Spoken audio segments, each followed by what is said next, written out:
पाँव धइल। अपने खास देखल ना चाहे प्यार के दुश्मन लोग भइल।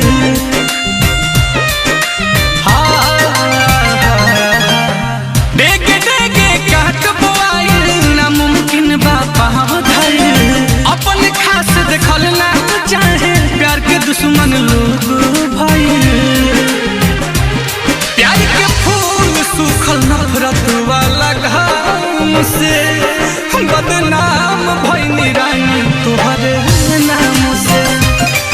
बर्बाद करके जिएलू आराम से बदनाम भइनी रानी तोहरे नाम से।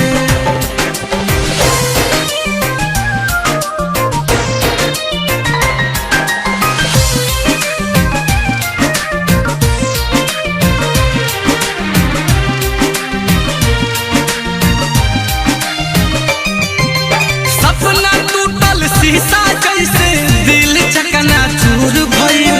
नीलकमल अखिलेश कलेश में मुएला मजबूर भइल।